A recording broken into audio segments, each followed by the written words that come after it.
I'd like to call this meeting of the Lakewood City Council for Monday, April 1st to order. Madam Clerk, would you please call the roll? Councilmember Barth. Present. Councilmember Boki. Present. Councilmember Brandstetter. Here. Councilmember Moss. Here. Councilmember Simpson. Here. Deputy Mayor Whalen. Present. Mayor Anderson. Here. You have a quorum. Thank you. Now, would you please rise with me in a moment of silence in honor of our men and women serving overseas, followed by the flag salute.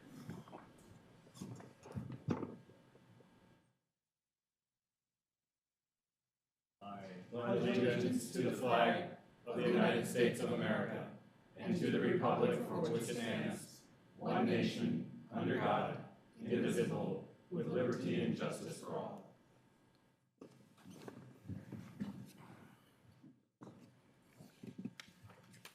Thank you. We now have the Youth Council report, but the Youth Council's on spring break, so we'll move to public comment. This is time when any member of the public may speak to any issue of interest to the city, whether or not it is on the agenda.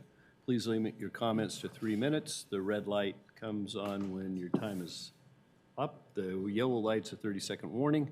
When you come to the podium, please identify yourself by name and city residence, such as Paul Boki, Lakewood, Washington. The first person who has signed up is Taylor Shanneman.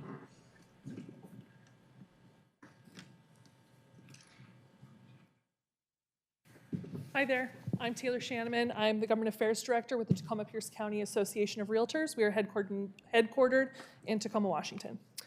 I represent over 2,200 members across Pierce County, and a lot of them work within Lakewood. And today I'm here to comment on the sign code. I'd like to begin my comment by thanking council and staff for working so hard on these changes and working with our association to ensure signs remain an important and effective tool within the industry. We would like to offer comment and encouragement on 3 specific items. For Table 1, thank you for tentatively approving items number 4 and 5. In Table 2, we would like to request the approval of option number 3 for temporary signs. As I mentioned in previous written comment, signs cost brokers anywhere from $60 to $100 each. They reuse these signs throughout the county, requiring the date to be written on the sign detracts from the integrity of the sign and becomes irrelevant the moment that sign leaves this city. Option number 2 is one our brokers could live with, but we request that you consider broader language on where the date would be required to be written and not require it specifically written in the bottom right-hand corner. We would prefer no permit be required for temporary signs, as the permitting process creates more work for staff and provides another barrier for doing business in your city. Thank you so much. Next person up is Dennis Haugen.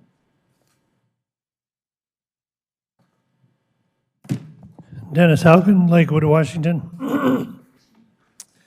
I was not in any way surprised with the content of the program, Seattle is Dying. What I was surprised with was who did it, who did the work. I would never have expected a local liberal type of person like people working for Como to do that. I would have expected an outside newspaper eventually to come in and tell Seattle they were dying. But basically, it's a problem they can never solve until they turn the fuel off. One thing we have to look at, if they want to solve it, and I think it'll take them 2 or 3 years before they'll wake up. Remember some time back, I showed you how the state disperses money through the EBT card. That's cash. Look it up, study it, learn about it. It's how cash gets on the street. You buy the tent, you can buy guns, drugs, everything off an EBT card. You don't believe me? Start studying. That's the fuel. And their problem in Seattle will grow and grow and grow and grow. People will come from everywhere, out of state, out of the nation, to get, and also they print the way to get on it in all the languages, especially in Washington. That's one item. Back some time ago, I gave you a book, The Raising a Jihadi Generation. You want Sharia law or you want constitutional law? Well, you better learn how the money is raised, how the money flows to gradually influence. We saw something happen in Congress, kind of scary. I know you've been watching the news, so I won't tell you about that one. All right, the border. Trump works night and day on that border. The solutions have been brought out by both parties. Your elected officials have never been to the border.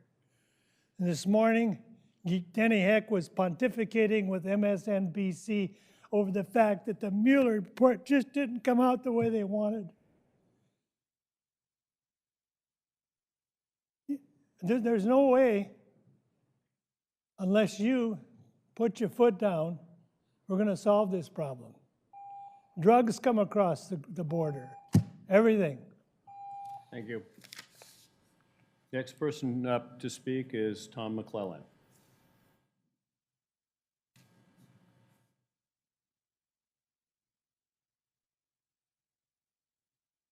Good evening, members. Mr. Deputy Mayor, like the beards, it's a nice touch. Yeah. Think of all the water and razor blades you'll be saving. I was preparing for you. Tonight, you're going to be asked to vote to approve a contract to do an alum treatment of Wahop Lake. And you can vote to approve that, but you ought to not do it because it would just be a waste. When the lake was declared to be a health hazard and closed by the Tacoma Pierce County Health Department, in that moment, it became officially a public nuisance, which has to be remediated. And treatment, which is such an alum treatment, will make it a little bit not so bad for a short amount of time, but that does not constitute remediation. So you're still going to have a situation that is required by city law, by county law, and by the state to be remediated. So anything that you do that's not remediation in the meantime is just going to be a waste of the taxpayers' money, and you ought to not do it. In order to make sure that this point goes the correct way, I've initiated a lawsuit on March 18th. The city's been served, the state has been served, emphasizing the provisions of the Clean Water Act, which requires that the states take action to clean up problems in lakes that are not swimmable and fishable and work to moving them toward that. That Clean Water Act empowers me as a citizen to bring such a suit. Initial notice of a 60-day period has been filed with the city, and so in mid-May, it'll proceed to Pierce County Superior Court to get an injunction to mandate that the state, which is currently the owner of that land, fulfill its responsibilities as the owner and remediate the problem. And that means dredging the lake, because that's the only option that any of the consultants, including the volunteer ones, have found that will actually solve the problem. So any steps that you do in the meantime that are going to cost a bunch of money will just be a waste, since you're going to still have to end up dredging the lake to remediate the problem. I would urge you not to proceed with that, not to waste the money that's just going to be furthered away, and put that money to better use. Thank you for your time. Next person who signed up is George Hilbish.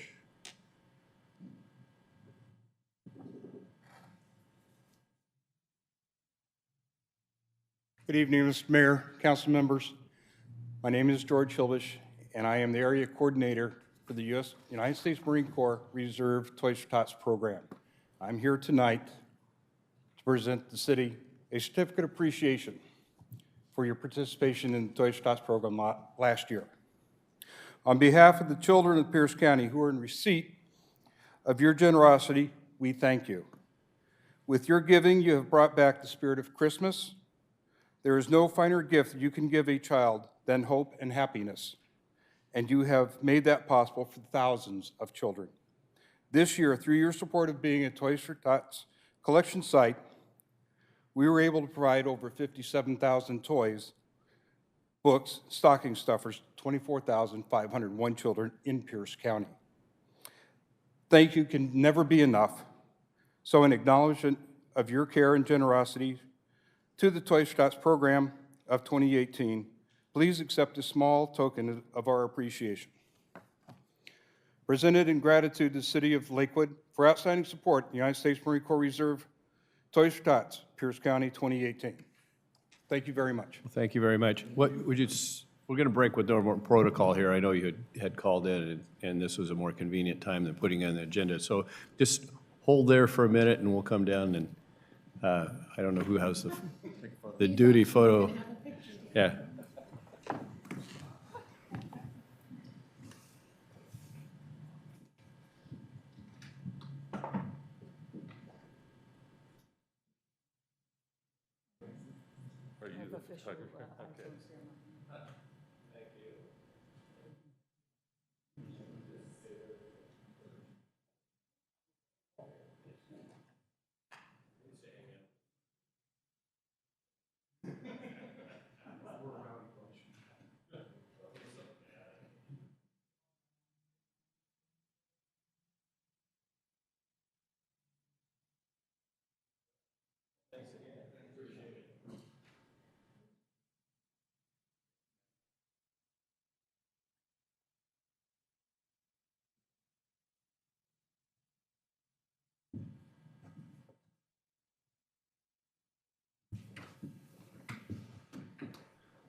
Next up to speak is John Greer.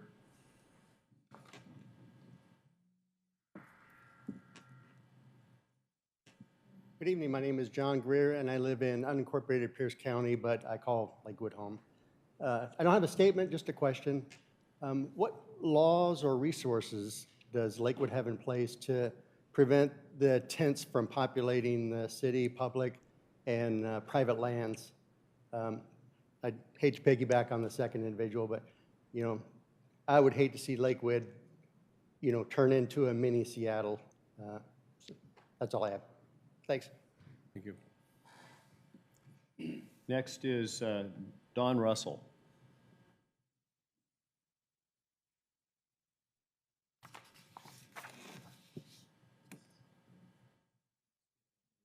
What? No. My name is Don Russell, and I would like to comment on the justification that the city staff has offered you for signing or approving an authorization for the alum treatment of Wahop Lake. Brown and Caldwell said the aluminum treatment could be done for $210,000. The redrafted Tetra Tech City of Lakewood is 2.2 times that amount, totaling about $421,000 versus 210. City staff also said the contingent is based on there's a contingency based on approval by the Department of Ecology for a permit. I have spoken to the people at Ecology and written many letters indicating that authorization or that approval permit should not be granted. The city staff claims that they expected more proposals to the specifications that were issued. Those specifications are proprietary with HAB Aquatic Solutions. No other bidder could qualify.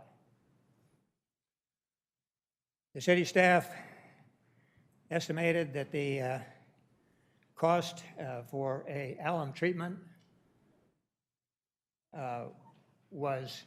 they came in lower. Their estimate, Tetra Tech's estimate, was $780,000. The bid total, including Tetra Tech's consulting fees, is $420,000.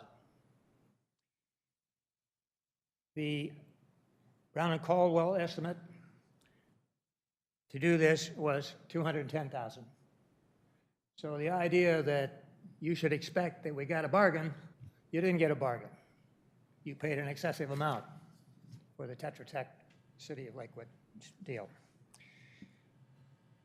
I have offered an alternative, and that is to treat the lake like all the other lakes in Lakewood are treated, and that is to hire one of the local applicators to apply a combination of algicides, herbicides, and powdered iron. That option has not been seriously considered, nor was the option for dredging seriously considered. Thank you.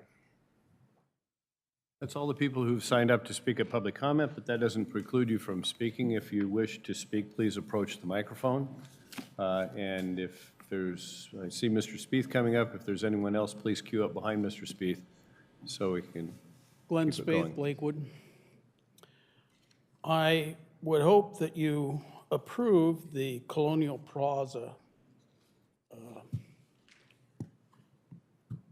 upgrade that's on your agenda tonight. I think it'll be a big improvement for that particular area. The only thing that I am somewhat disappointed in is that the street clock is not included in the upgrade.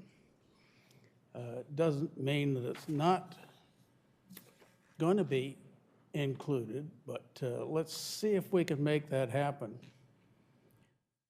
I can get the clock running for virtually nothing. I can't get it to automatically rewind without some engineering and working on the rewinding mechanism to bring the weight up, stop, and let it wind down to the point where the motor wants to re-raise the weight. So that's the only thing that I see as a problem, and it depends on how good the city wants to make it look. It could be sandblasted and repainted, but other than that, it's all there. And a great-looking clock. You see them in front of the Trump Tower. You see them in cities all over the U.S.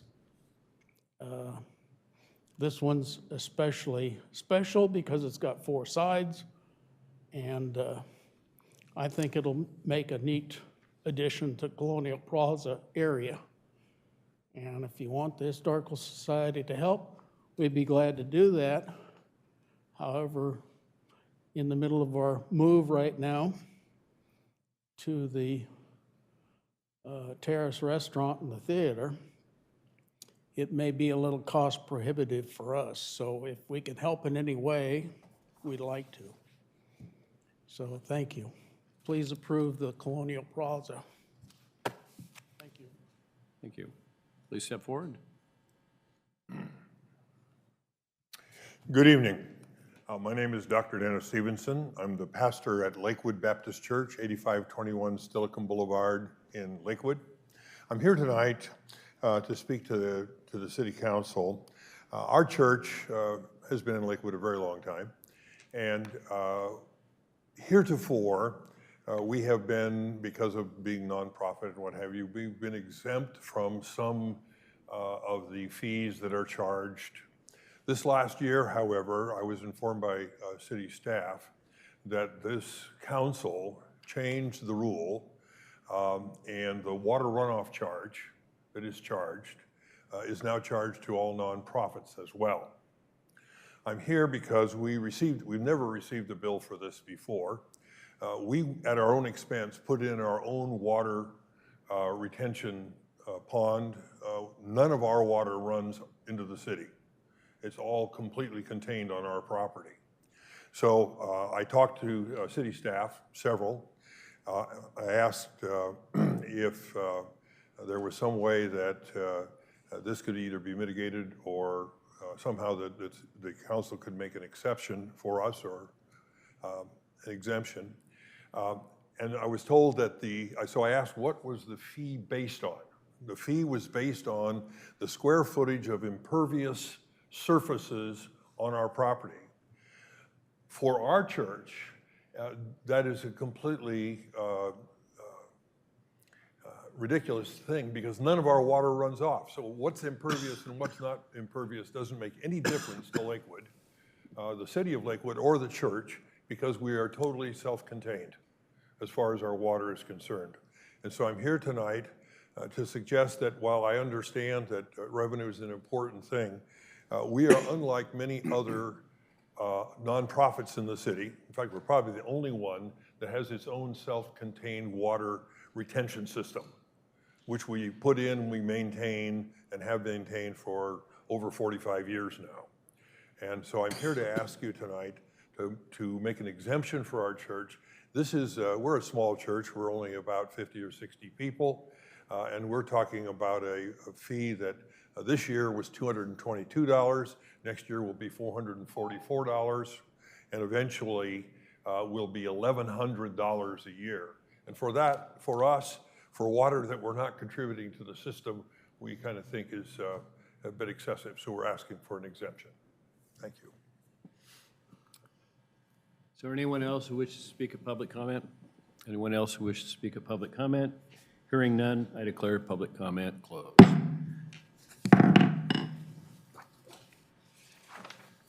Move on to the consent agenda. Madam Clerk. A, approval of the minutes of the City Council study session of March 11th, 2019. B, approval of the minutes of the City Council meeting of March 18th, 2019. C, approval of the minutes of the City Council study session of March 25th, 2019. D, approval of payroll checks in the amount of $2,410,030.48 for the period of February 16th, 2019 through March 15th, 2019.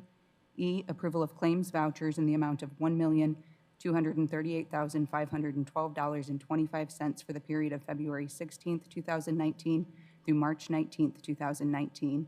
F, motion number 2019-19, approving the 2018 Transportation Benefit District Annual Report. G, motion number 2019-20, authorizing the award of an agreement with HAB Aquatic Solutions in the amount of $296,975 for the 2019 Wahop Lake Alum Treatment Project. H, resolution number 2019-08, repealing resolution number 2019-07, a resolution of intention by the City Council to form the American Lake Management District, and substituting with resolution number 2019-08 to correct a mathematical error.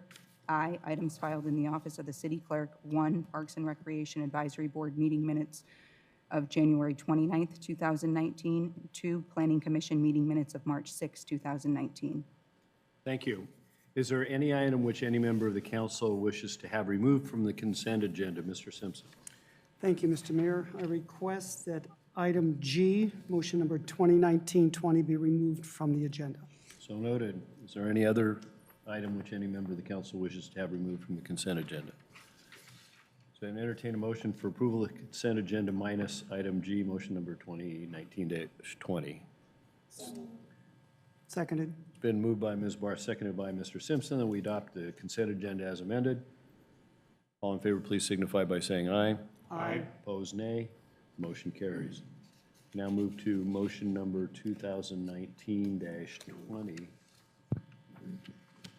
Motion number 2019-20, authorizing the award of an agreement with HAB Aquatic Solutions in the amount of $296,975 for the 2019 Wahop Lake Alum Treatment Project.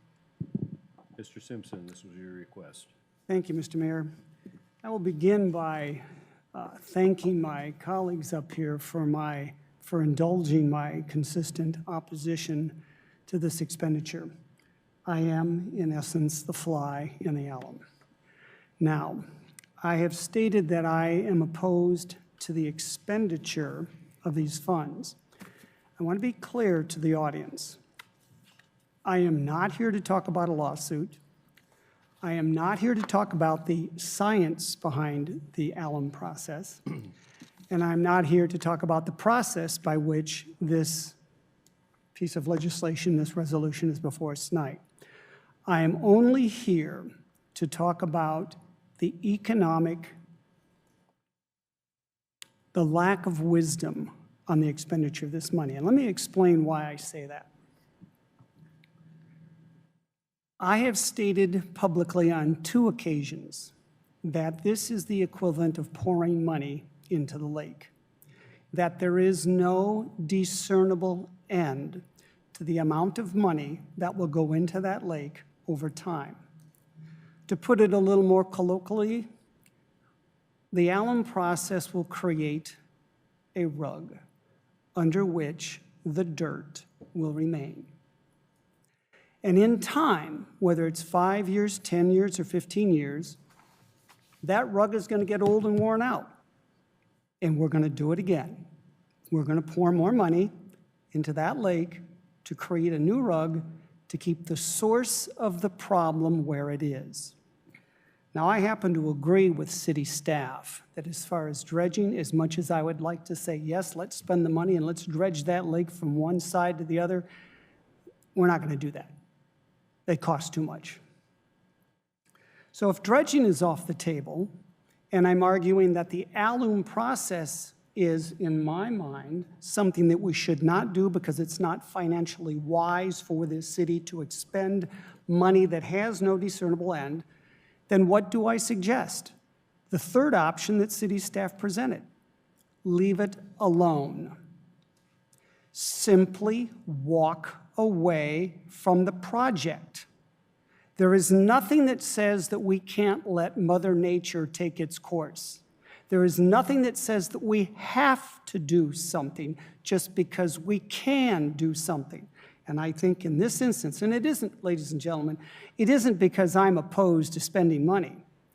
There isn't a dime's width of difference between me and my colleagues up here when it comes to spending money for things like the Colonial Plaza Restoration Project or any of the other improvements in this city. Oh no, it's not that I'm opposed to spending money.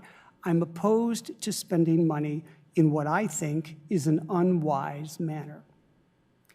Mr. Mayor, I appreciate your indulgence and your kindness, but I would respectfully recommend that we come to a full stop, that we pull the plug on this project, and we do not authorize the expenditure of these public monies for this project.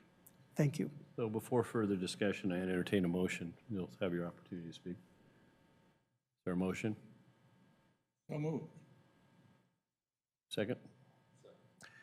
It's been moved by Mr. Brandstetter, seconded by Mr. Bulkey, that we approve motion number 2019-20. Further discussion?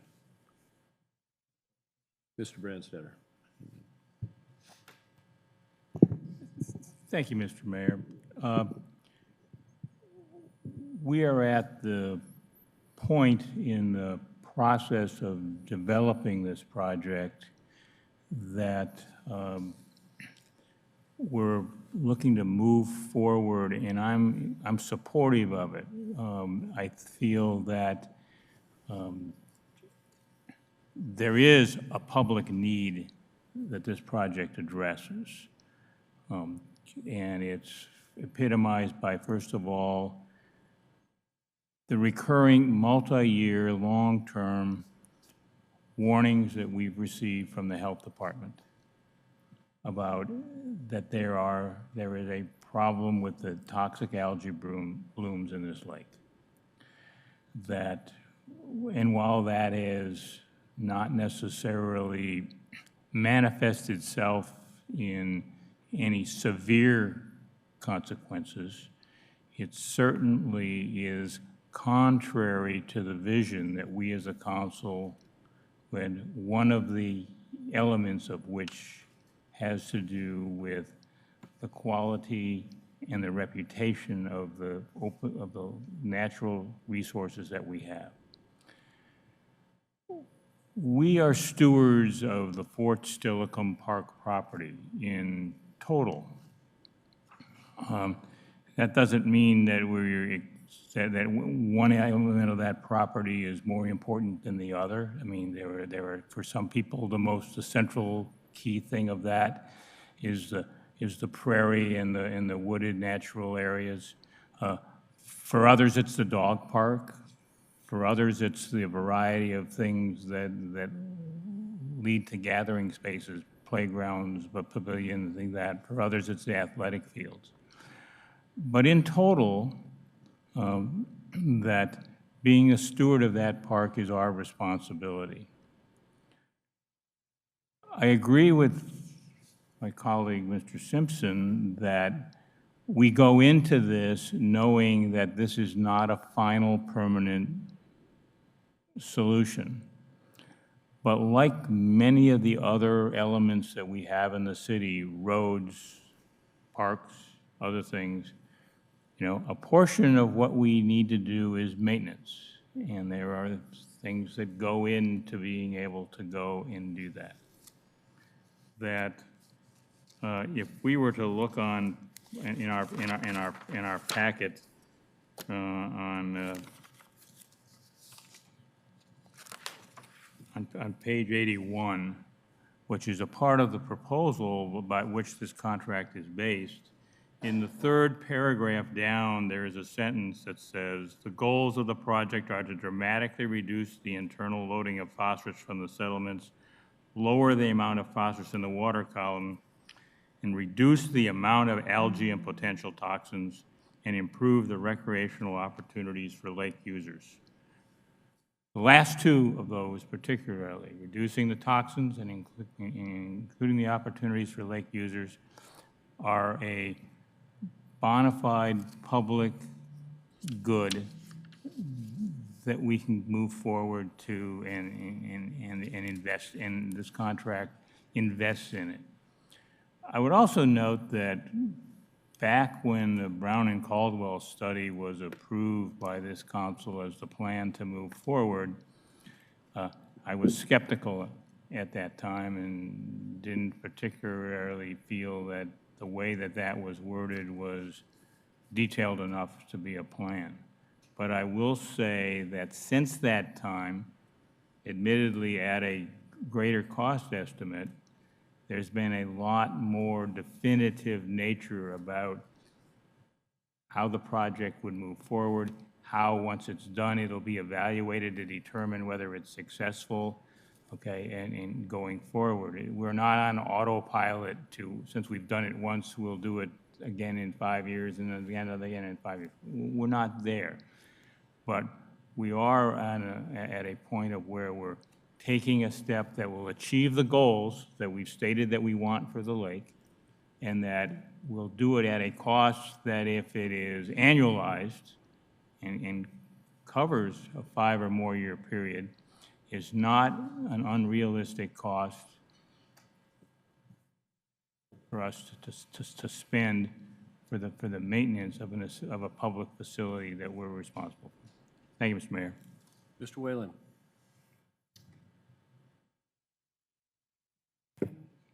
Thank you very much. I have a couple of comments and perhaps a question or two for Mr. Busich. If you wouldn't mind approaching, so you can ask the question. I appreciate the comments of my fellow council members, and I think we have all been at this for some time. I also appreciate the comments and the input from the public, and I've told them that. Some of them perhaps don't believe what I say when I say I appreciate the comment, but I do appreciate their input. The challenge I have sitting here and making the sort of final decision and determination is not as to the amount of the project, because it is something that has been studied at some depth, and the recommendations I thought have been fairly thorough. The actual financial facilities that we are using for the project come from, in part, our flood control zone monies that are coming to us for projects such as this. So it's not, to me, money coming from the general fund in a needless or wasteful manner. It's really a proper use of funds properly raised and available for this kind of purpose. My concern, a bit like Mr. Simpson's, is, given the vociferous comment and now apparently a lawsuit that's been filed, my thought is, why bother? If there are people who are loud and vociferously consistent with their input to us that don't want anything to be done, maybe we let the thing turn into a meadow at some point. But my real point in asking Mr. Busich to approach is, in the information that came before council, there was the indication that the project is funded by a $50,000 ecology grant. Has the grant money been received? The grant money has not been received. It will be received once we execute the work. And the work can't be executed until the permit that we applied for has been issued by Ecology, correct? That's correct.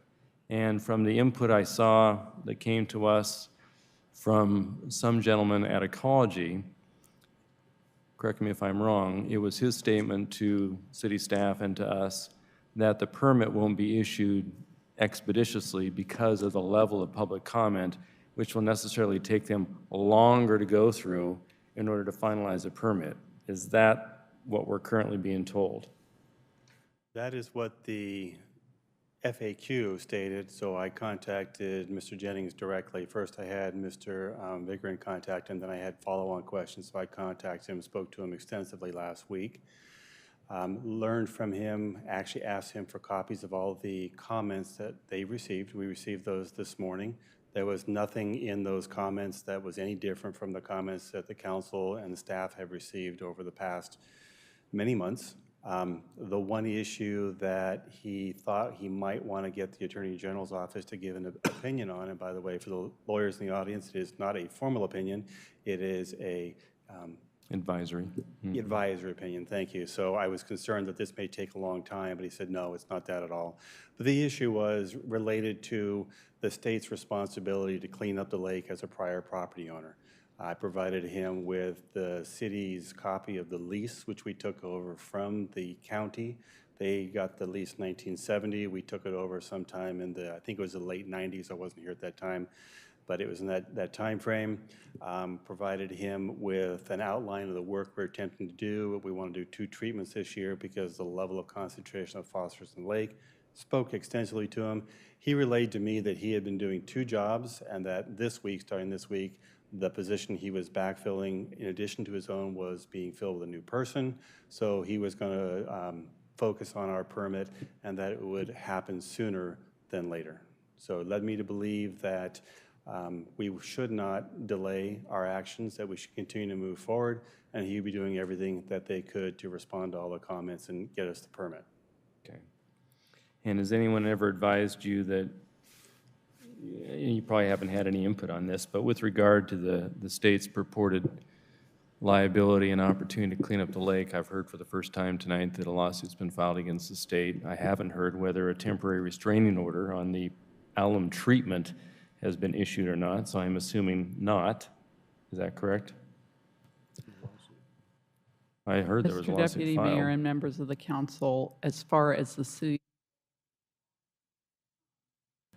we have not, to our knowledge, been served with a claim, and we are not finding anything listed in links. So we haven't had a chance to see it yet, and we're not Okay, aware. very good. If I may clarify, the way that it would occur is that they have to notify of an intent to sue, and there's 60 days before you can actually go through the process. And I also heard about this for the first time tonight. I Right. have no idea what's going to occur with it. Yeah, and I get that with regard to a claim against the city. A citizen could sue the state, I suppose, if they had standing, and I heard tonight perhaps he did, but I haven't also heard whether there was an issuance of any sort of injunctive relief as against the state or ecology for granting the permit or not, so I'm assuming not, right? Okay, so what I can tell you, being a lawyer for the last 25, 26, 27 years, whatever it is now, that any lawsuit once filed is going to take a little bit of time to adjudicate. Even if it was filed properly, there was a claims notice given, all that sort of stuff, it would be years, even if there was legs to it, years before a lawsuit with the state would ever get resolved, which prompts the question Mr. Branstetter raises: what do we do about proper stewardship of this resource? We got to do something. And so, I'm being long-winded, and I apologize, but I'm getting to the point. I'm going to support the motion because, as I've said consistently, I'd rather do something than nothing, where we've got the resources dedicated to it, we've got the consultants who have put their laboring oar and arm behind it. I think staff has done a fantastic job of doing what they can to research the issues, respond to the good and well-meaning public comment, and give us a recommendation. And I'm not hearing that use of alum would preclude the state, if forced by a court of law, to clean up the lake some decade down the road. So I'm going to vote to support it. You know, I don't disagree with Councilmember Simpson's balancing test. My needle just falls somewhere else on the scale. Unfortunately, we didn't inherit an alpine lake. It's not even like American Lake or Steilacoom Lake that have outlets. It's a farm cesspool or holding pond that wants to turn back into a meadow. And the highest and best use from an economic standpoint and a balancing test in my mind is as a water feature for Fort Steilacoom Park. And as that, I think it should be maintained as reasonably maintained to a standard where we can approve the appearance and clarity of the lake. We can mitigate the blooms.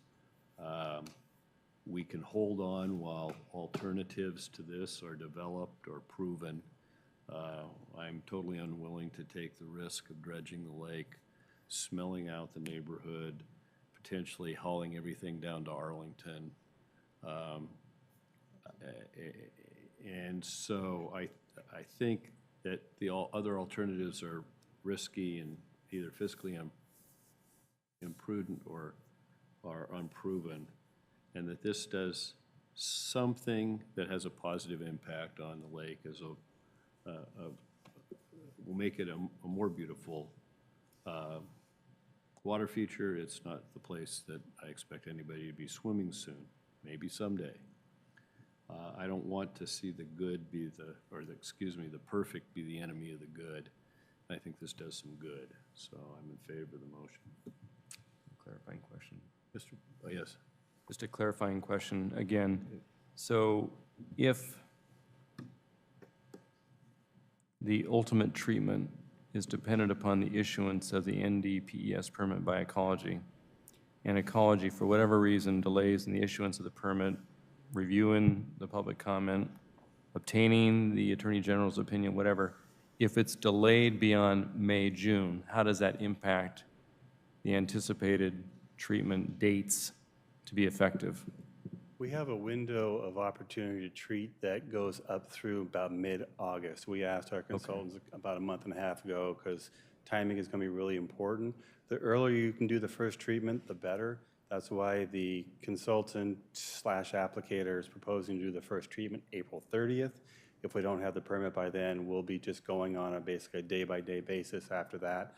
We'll need to work with them to make sure they can mobilize the equipment and get it here in time.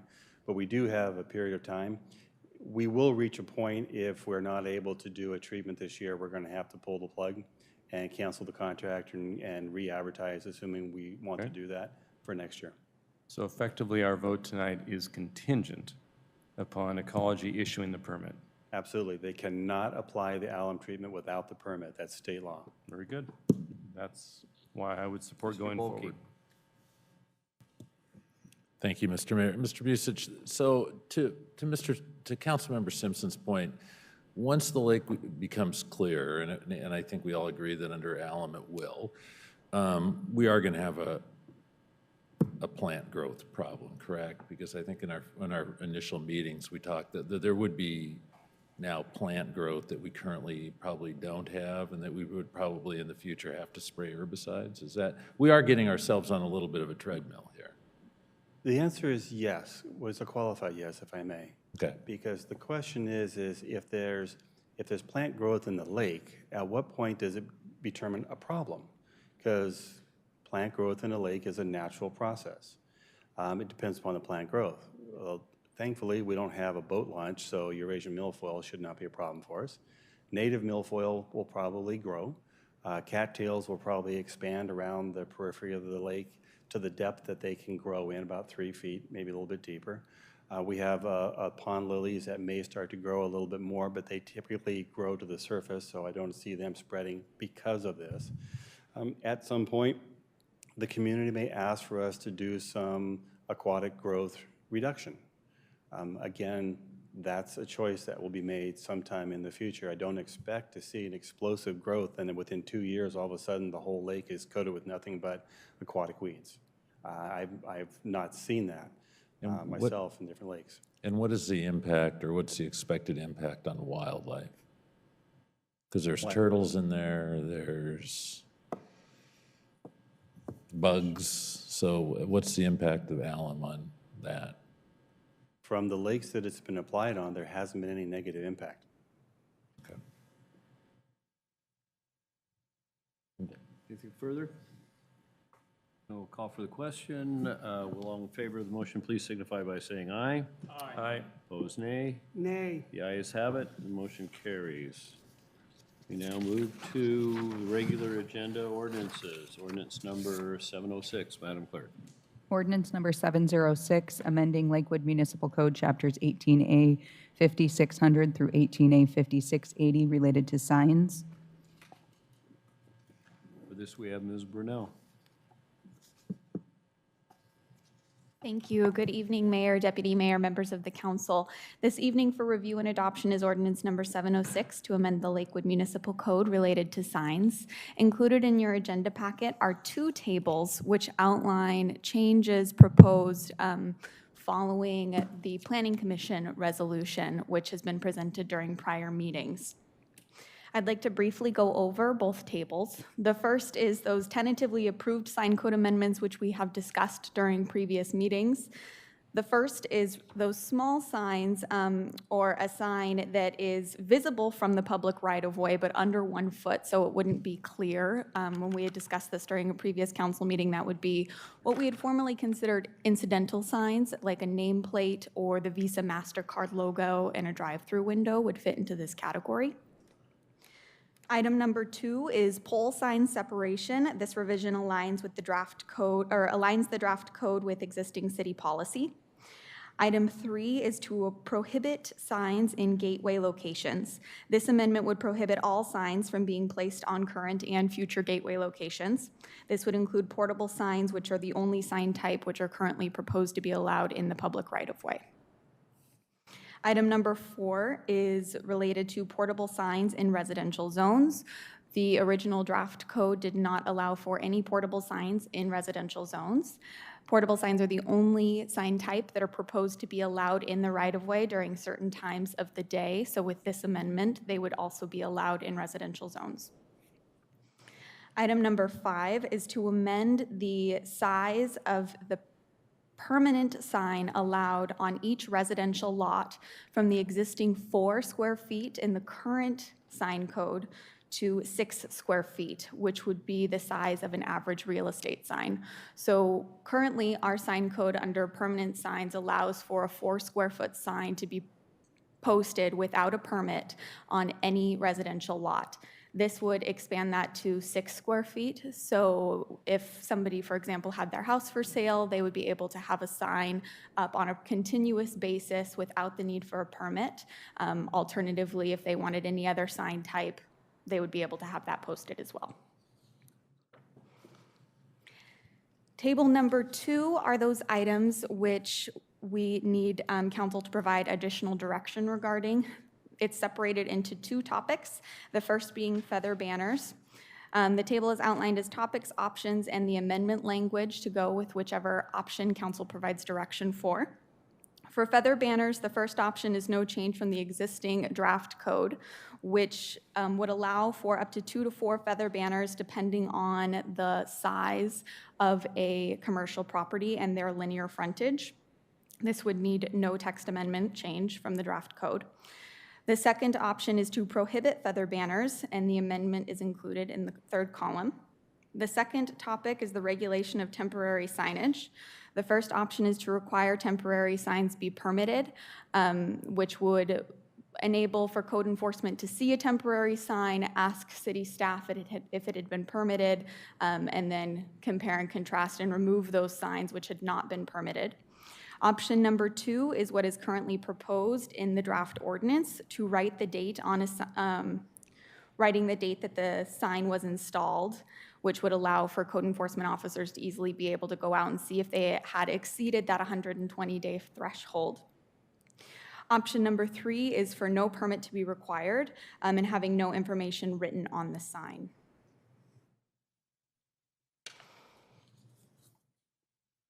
At this time, that concludes my presentation. I'm happy to answer any questions.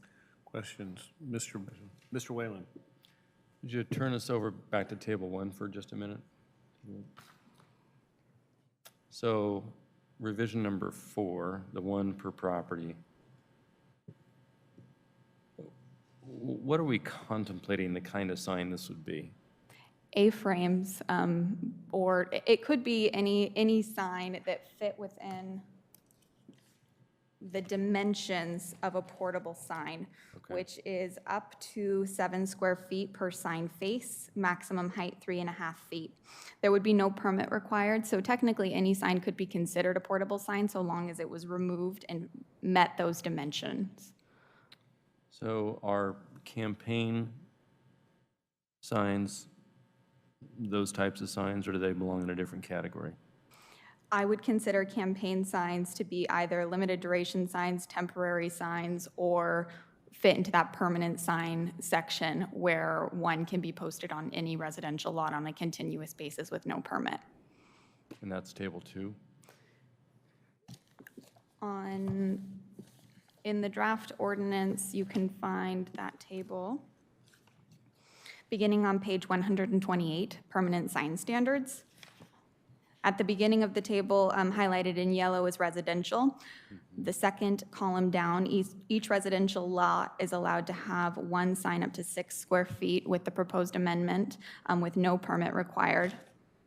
In addition, the temporary sign table, or non-permanent sign table, my apologies, on Table 2 in the draft ordinance begins on page 138, and in residential zones, that's where we find those standards. So a portable sign could, in theory, be a campaign sign, but I think in terms of how we see them displayed today, they would fit in one of the other categories because they aren't usually removed on a daily basis. They're not removed or are removed? Campaign signs? Currently, I don't believe that they're removed on a daily basis. Right. You're not saying that they would be subject to the 6 a.m. to 10 p.m. daily restriction, would they? I'm saying that they could, but there are other categories that they could fit within. So if I'm somebody who likes 5 candidates and a bond proposal for the library, and I've got 5 of those signs in my yard, is that going to be allowed without a permit? No. In that situation, no, it would not.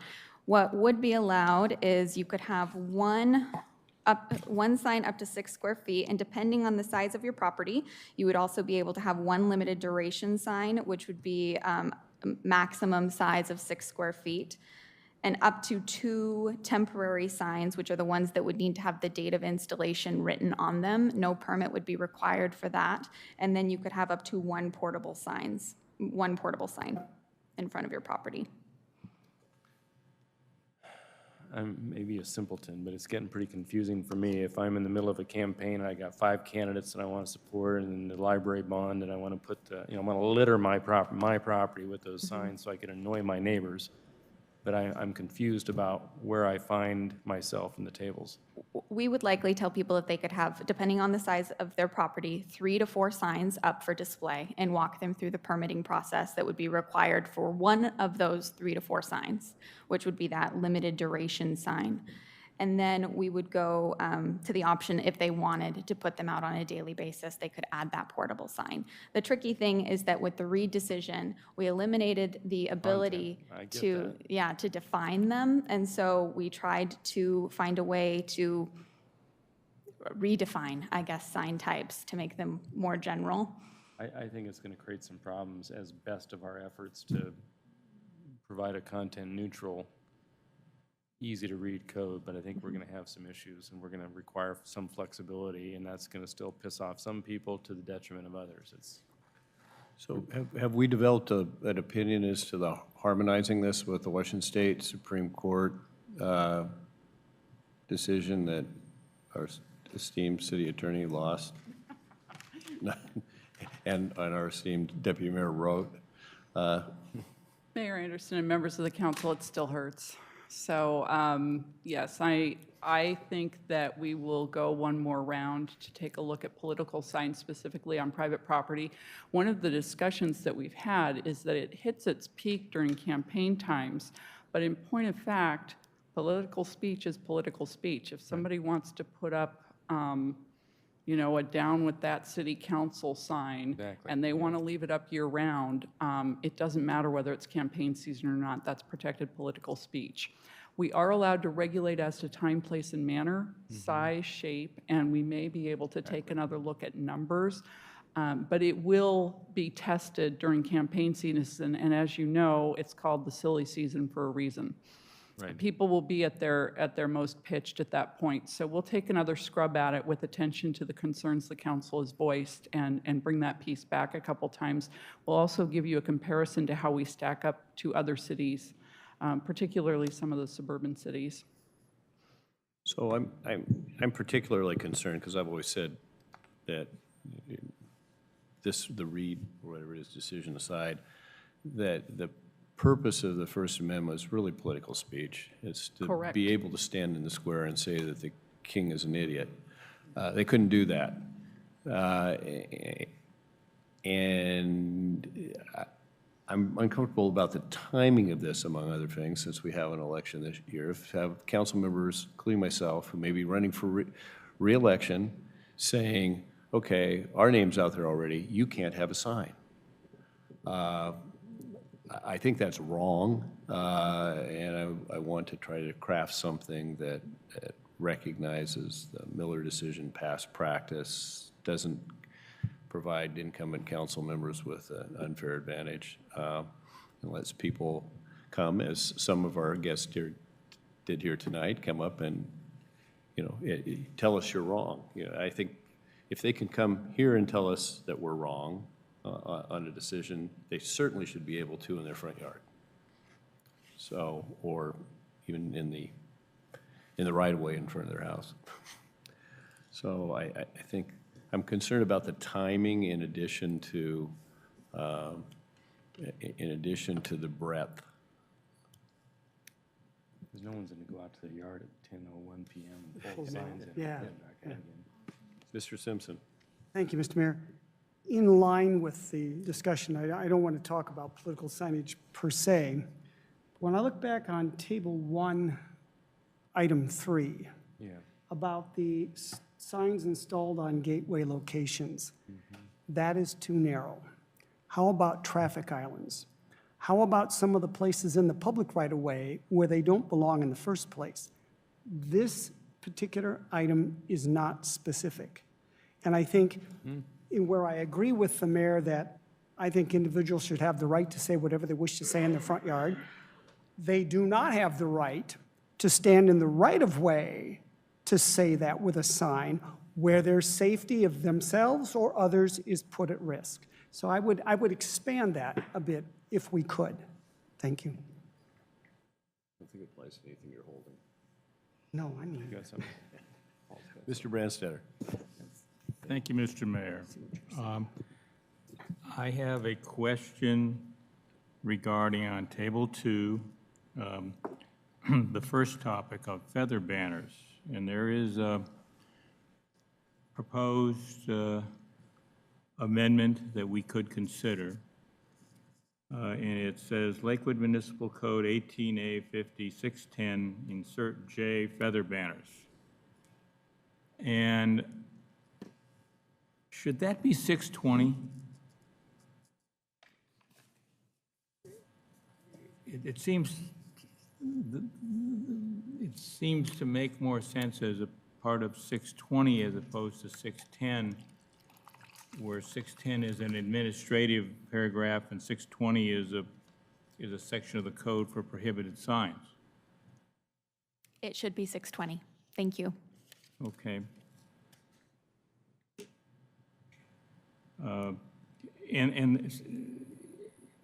But the other citation in the second part of that consideration is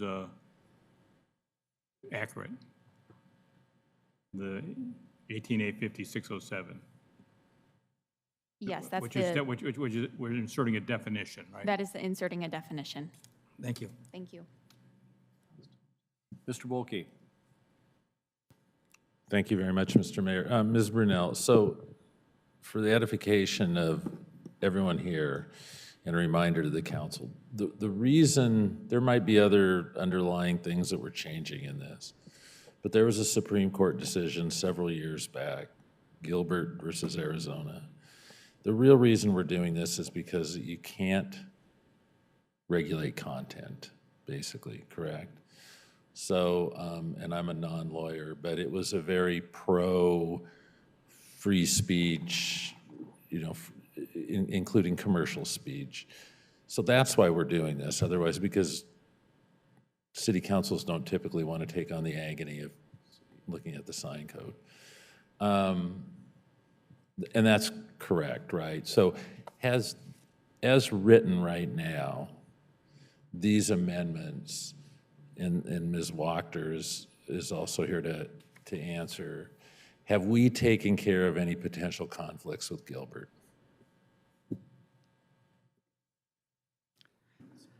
Councilmember Boki and members of the council, the way that Reed versus Gilbert was written was such a dramatic change that for a time jurisdictions thought for sure that the Supreme Court would change its course. And the reason that I say that in the first part of my answer to you is that there are no guarantees about full compliance with Reed v. Gilbert. There is only as close as we think we can get, and that's why a pattern, a model ordinance hasn't been issued. There hasn't been anything like that out there.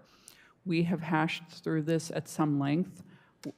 Ms. Brunel should be commended for the amount of time that she has spent talking to different members of the community, different focus groups, worked with members of her department, members of the legal department. We have hammered out a variety of different hypothetical instances, what kinds of things we tend to see in this community.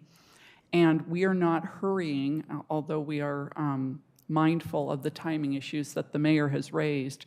We are not hurrying to just get something on the books. Our goal, it is compliance to the degree that one can have compliance. From a legal perspective, we don't want to be the target. That's what we're aiming for with the language that we've brought you. Okay. Oh, thank you.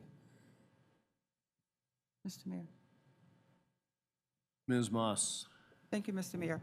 While we're on the subject of signs, have we considered any signs for walkers?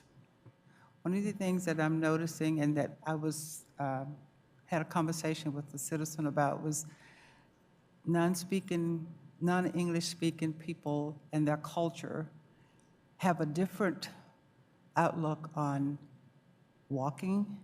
Some, they even sit on the sides of the street not realizing that they're not in that country and that things could happen. So what the conversation that I had was, how can we direct non-English speaking people not to walk in the middle of the street, and that they are taking their lives in their hands when they do that, especially when they have the children following behind them. So just any consideration of that at all?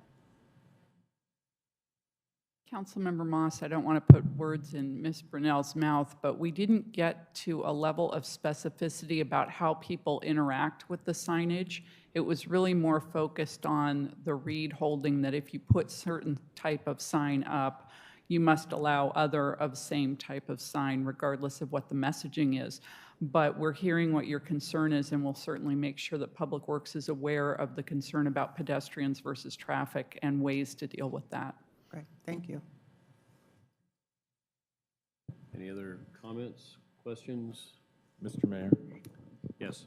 Given the number of questions and some of the issues that came up tonight, especially in regards to the political signage, which I'm also very concerned with, I think you expressed the council's concern very well, that, and as did the deputy mayor, that some folks put up 5 or 6 signs. I'm going to move that we continue this for 2 weeks to the council meeting of, I believe it would be April 15th.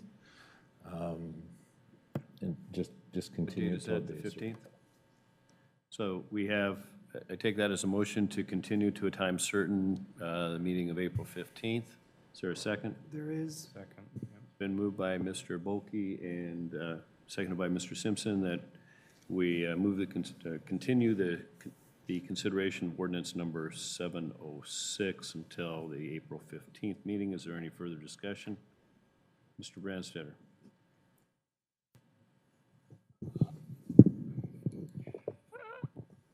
I'm not in favor of pushing this forward to that particular date. One is we have been in a period of time of when much of our enforcement of around signs has been being held in abeyance, waiting on the council to take some action and getting ready to be able to go and do that, I'm not quite sure what we can't accomplish by any of us proposing amendments and acting upon them this evening. So that's one reason why I'd rather not continue.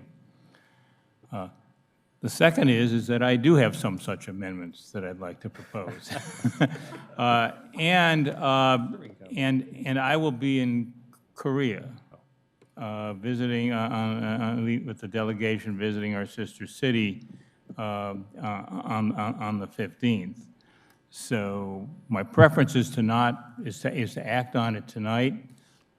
My next preference would be to push it off for 2 meetings to the first meeting in May.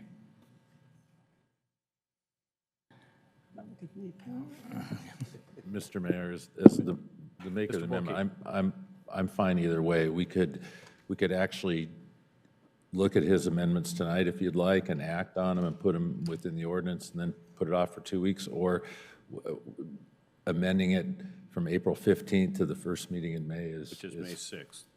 Yeah, and I don't know if we put ourselves in any legal jeopardy, so I'll look at staff in that regard. So you, I'll amend it to whatever date. Councilmember Boki and members of the council, the consequences of a delay are related to how we choose to enforce what we currently have on the books. We have refrained from certain enforcement if we thought that it was going to draw fire based on our current code. And there's been good coordination between departments on that, but I don't know to what degree that may frustrate anyone that's out there with their signs. so just a comment on that. Walker Ridge sold out, so we lost most of those signs. It's sold out? Yeah. Wow. And which were the most prolific. And with respect to feather banners, our current rules don't apply to the content, do they? And so I've heard that enforcement isn't being pursued on feather banners because of this, but the feather banner prohibition isn't content-based. So the current feather banner, the way that feather banners are allowed under our code is associated with temporary signs defined as grand opening or special events, which are content-based signage. So the one section of the code that there were a couple, but one of the larger sections of the code that needed a complete overhaul as a result of the Supreme Court decision was the former temporary sign code section, which was entirely content-based. So the only way that feather banners are permitted. But feather banners up on a long-term basis are not allowed under any circumstances, no matter what they say. Isn't that correct? The only way that they are allowed is using that temporary sign code provision. Temporary. So if they are as now up permanently, couldn't you go around and say you have another 30 days or whatever? And I mean, there are some, just stop, just say there are, I think there are elements of the sign code which can be enforced that aren't content-based at this time. So abandoning enforcement, to me, isn't the appropriate option. Because I'm in favor of kicking it down the road to May 6th. I will try one more time. This is under the no good deed goes unpunished category of amendments. I move that we continue ordinance number 706 until the meeting of May 6th.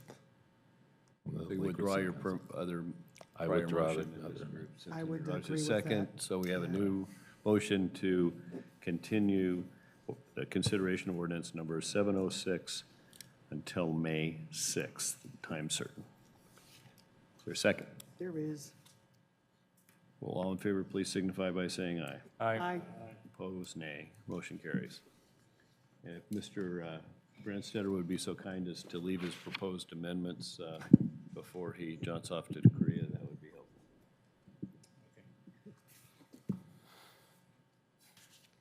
Move to unfinished business. Is there any unfinished business to come before the council? There's none, Mayor. Out of new business. Motion number 2019-21, Madam Clerk. Motion number 2019-21, authorizing the award of a construction contract to Northwest Cascade, Inc. in the amount of $1,789,376 for the construction of the Colonial Plaza project. For this, we have Ms. Brunel.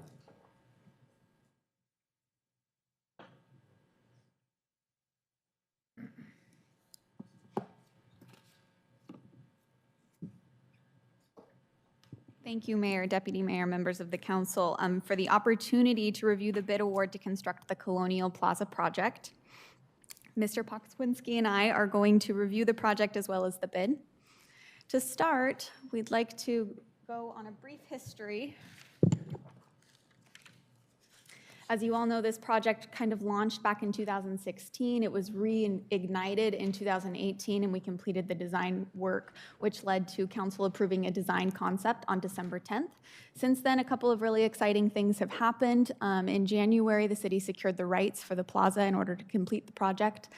In February to March 20th, the project was advertised for bid. On March 22nd, 2019, the city was notified that we were awarded a $300,000 complete streets grant from the Transportation Improvement Board, and I have this nice plaque that I'd be happy to share.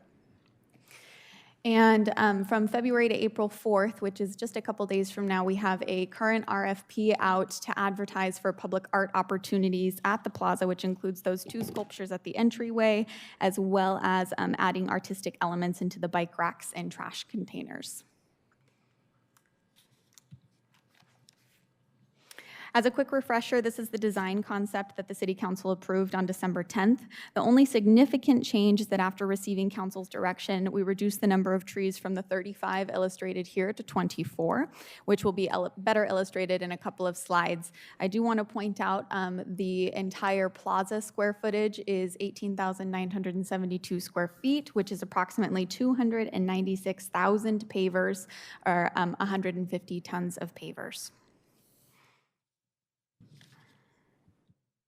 Now, turning things over to Mr. Pokswinski, who will review the bids we received on March 20th, as well as the budget and funding sources. So the city did receive 6 bids. Northwest Cascade was the lowest apparent bidder at $1,719,000 for city-spent funds. There's an additional near $70,000 for water main added on to that award. Let's see if we can get this thing to work.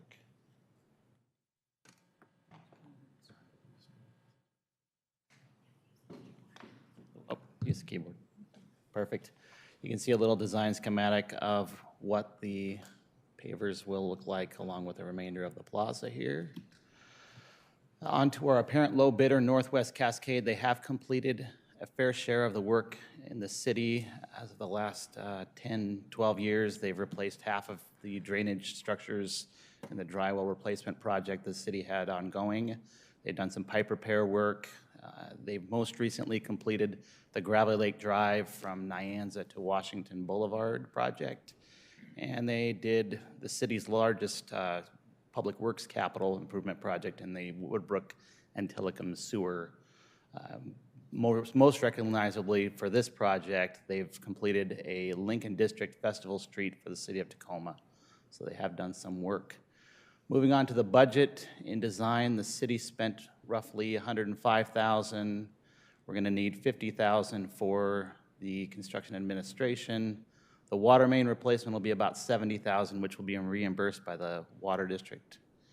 And we expect with a contingency to spend just under $2 million on this project. So for funding, we have near $3.2 million, with $300,000 of that coming from the grant award just from the last 2 weeks. And the remainder make up from city funds and a $500,000 grant we received from the Department of Commerce. So a couple more schematics here. Mr. Branstetter. I'd just like to ask a question on the slide that was just up regarding the budget, that So the project that we're approving the contract for and that this presentation is about excludes the public art portion of the project? That is correct. So We there's don't, no public art mentioned here, and Northwest Cascade isn't going to do any construction relating to public art other than leaving empty space? that is correct. And they will plumb for wiring, for lighting, or if water is needed, water spigots are included in that. All right, thank you. Thank you, Mr. Mayor. Mr. Bulkey. Thank you, Mr. Mayor. So a couple of questions. The bids came in much lower than we were anticipating, which is a very good thing. So when you look at funding sources that are there at 3.2 million, and maybe I'll look at the city manager, and the cost right now of a little greater than 2.1, there's a delta there. So is it the general fund that's going to save the money? Is that your plan? That's correct, Councilmember Boki. So it'll be the general fund first, followed by real estate excise tax. Because right now there is a general fund contribution of a little over $500,000, and right now that would come out in first, best case followed by- scenario, that would go away, and we would save that for other things. That's correct. Okay. Okay, good. And then I did have a question because I was looking at the bid sheet, and usually I can follow these to some extent. We've seen enough through the years, but I saw one little line about pavers. I say little line, it was a regular line, but it said, and now I don't see it at all, but it's on the first page, but it didn't have a huge number. But I thought there were a lot more pavers or cobblestones you're putting in rather than just paving it. So how many bricks are we putting in here? That was my question to Courtney earlier. Just shy of 300,000. 300,000 bricks? Yeah. Really? Wow. Okay. I guess I didn't see them on here, but you're doing it by? Square foot. You're doing it by square foot. Okay. So where is that line? Could you tell me on? Absolutely. If I pull up my bid schedule. And I'm looking at 203 on the bid sheet. But. Item number 14. 71. 71. Oh, line 71? Yeah, it is. Item number 71. Nope. Yes. Oh, plaza pavers. pavers. Okay, so when it says 1,915 square feet. Square yards. Square yards, okay, okay, great. So I have to multiply that. Okay, great, thank you. Mr. Whaler. Thank you very much. And just a couple of questions on the RFP. It references in here with regard to the public art is the one that's out there. The Arts Commission has sent that out. Responses are due back April 4th. I just met with them today. They indicated that the RFP included limitation language of a cost factor of around $50,000. I think, as I understand it, we put some more money in the budget potentially for this project from last Monday night's meeting, which I advised the Arts Commission there may be some additional funds, and they had the question whether or not they should resend the RFP, given that there may be an opportunity to have something that's more fitting for the entry now that we have some more funding. Right now, the adopted appropriation by this body is $50,000, and the $100,000 that's recommended in the proposed carry forward is just that. It's a recommendation. It's not something that has been approved by the council. That will be, there's a public hearing at your next regular meeting, and then council action on that if you wish to at your May 6th meeting. But even then, the council would need to have a specific discussion about where that $100,000 would go and into what project. Okay, so it's not necessarily, and I wasn't here Monday, so it's not necessarily dedicated for this public art piece. It could be. That's, that was our intent there in some other areas in the city, but it's there for your flexibility to determine to what you wish to do with it. It might be worth asking Northwest Cascade, since they did the Lincoln District Festival Street, there are two large gateway pieces there.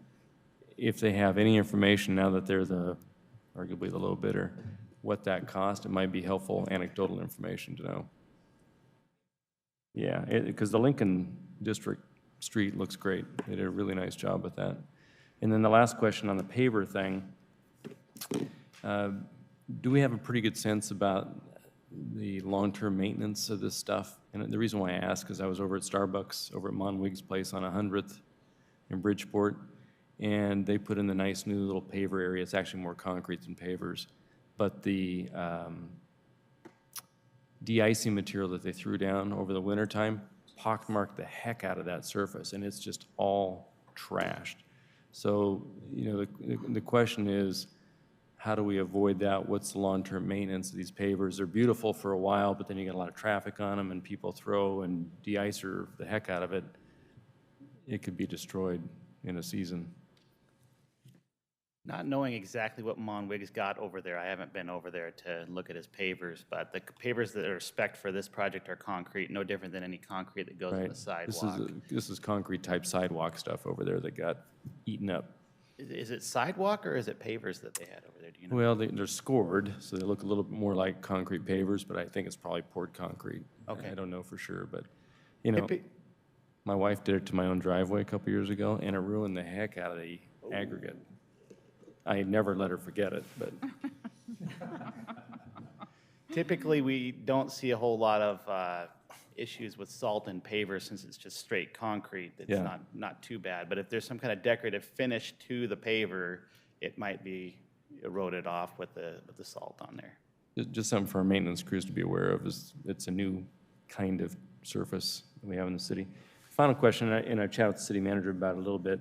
Best Western folks, great neighbors over there, but as of late, they have been parking some huge semi-trucks over there almost every night. I assume we're gonna, you know, kindly redirect them not to park their stuff there, or put it somewhere else, because there's no place that you can put with those trees and that paver stuff, you know, one semi, let alone the 5 that I see parked out there. Yes, we've been in communication with the Best Western property owners, and they're actually planning to remove and reconstruct the current existing overhang for their entryway so that semis and larger vehicles would be able to get onto their property. Fantastic.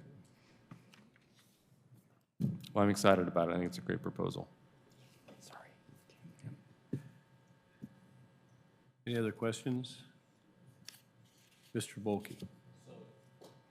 Thank you, Mr. Mayor. Just slightly, since we are really good to the cost side, I do, if typically in these cases of the very old streets around here, we've run into issues with other things, or we go, well, you know, if we go another 20 feet or fix that, we seem to always find a problem, right?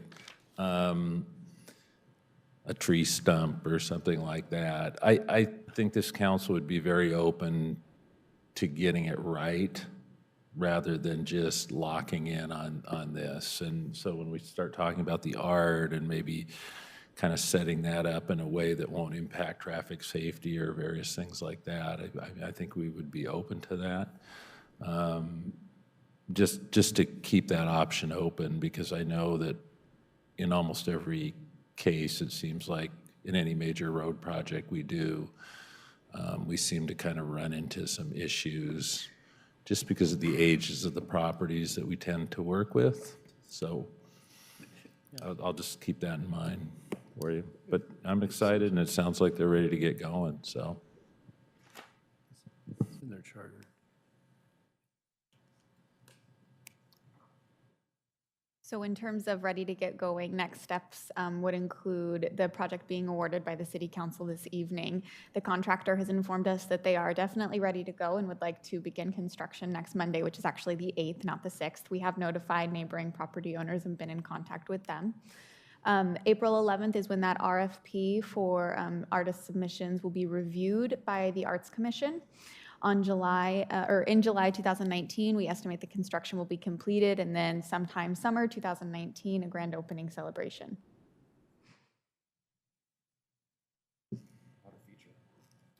That concludes our presentation. Any other questions? Entertain a motion? So moved.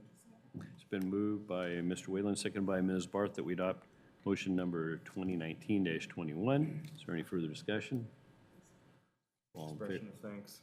Well, all in favor, please signify by saying aye. Aye. Opposed, nay. The motion carries. And I'd be remiss on April Fool's Day not to note that probably about 15 years ago this date, the owner of Northwest Cascade was kind enough to deliver a unused high-rise Santa can to my office at 6 o'clock in the morning, where I proceeded to put it in one of my partner's